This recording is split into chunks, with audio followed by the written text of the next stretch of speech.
Perkenalkan, nama saya Anggun Hidayah dari semester 5. Di video pembelajaran ini saya akan membahas materi tentang masyarakat dan budaya sekolah. Pengertian masyarakat dan kebudayaan sekolah. Masyarakat atau society adalah sekelompok orang yang membentuk sebuah sistem semi tertutup atau semi terbuku, di mana sebagian besar interaksi adalah antara individu-individu yang berbeda dalam kelompok tersebut. Nah, berikut ada pengertian masyarakat menurut beberapa para ahli. Yang pertama menurut McIver dan Page. Mereka mengatakan bahwa masyarakat ialah suatu sistem dari kebiasaan dan tata cara, dari wewenang dan kerjasama antara berbagai kelompok dan penggolongan, dari pengawasan tingkah laku serta kebebasan-kebebasan manusia. Yang kedua menurut Ralph Linton, menyatakan masyarakat merupakan setiap manusia yang telah hidup dan bekerja sama cukup lama sehingga mereka dapat mengatur diri mereka dan menganggap diri mereka sebagai suatu kesatuan sosial dengan batas-batas yang dirumuskan dengan jelas. Yang ketiga, Karl Marx. Masyarakat adalah suatu struktur yang menderita ketegangan organisasi atau perkembangan akibat adanya pertentangan antara kelompok-kelompok yang terbagi secara ekonomi. Yang keempat, menurut Emil Durkheim, yaitu masyarakat merupakan suatu kenyataan hidup objektif pribadi-pribadi yang merupakan anggotanya. Yang kelima, menurut Paul B. Horton dan C. Hahn, masyarakat merupakan kumpulan manusia yang relatif mandiri, hidup bersama-sama dalam waktu yang cukup lama, tinggal di wilayah tertentu, mempunyai kebudayaan sama, serta melakukan sebagian besar kegiatan di dalam kelompok atau kumpulan manusia tersebut. Yang keenam, menurut Selo Sumarjan, menurutnya adalah masyarakat yaitu orang-orang yang hidup bersama dan menghasilkan kebudayaan.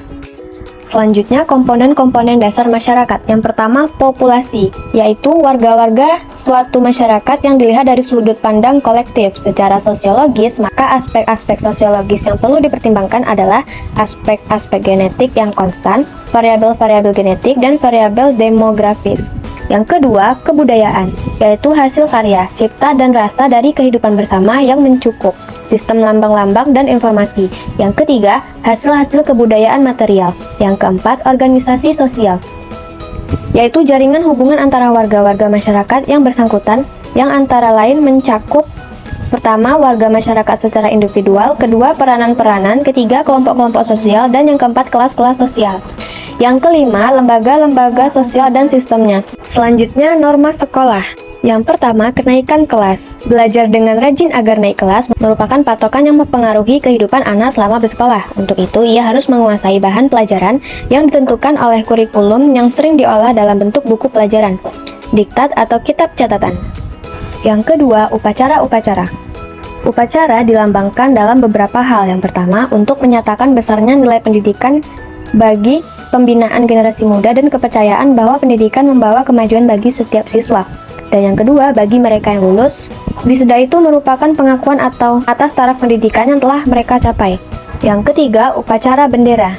Upacara ini selain mempunyai fungsi kontrol, juga menanamkan rasa identifikasi anak dengan sekolahnya dan semangat persatuan serta rasa turut bertanggung jawab atas nama baik sekolahnya.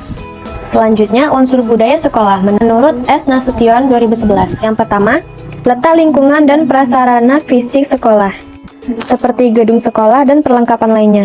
Yang kedua, kurikulum sekolah yang memuat gagasan-gagasan maupun fakta-fakta yang menjadi keseluruhan program sekolah. Yang ketiga, pribadi-pribadi yang merupakan warga sekolah yang terdiri atas guru-guru, siswa, tenaga administrasi, tata usaha, dan non-teaching specialist. Yang keempat, nilai-nilai norma, sistem peraturan, dan iklim kehidupan sekolah. Selanjutnya, hubungan kebudayaan sekolah dengan masyarakat. Hakikatnya merupakan suatu sarana yang sangat berperan dalam membina dan mengembangkan pertumbuhan pribadi peserta didik sekolah. Selanjutnya, pengaruh kebudayaan sekolah terhadap masyarakat. Pengaruhnya amatlah kuat dan berpengaruh pada individu-individu yang ada dalam lingkungan sekolah. Masyarakat yang melingkupi sekolah ini merupakan masyarakat yang kompleks. Selanjutnya ada karakteristik peran kultur sekolah berdasarkan sifatnya. Yang pertama, bernilai strategis, yaitu kultur yang dapat berimbas dalam kehidupan sekolah secara dinamis, misalnya memberi peluang pada warga sekolah untuk bekerja secara efisien, disiplin, dan tertib.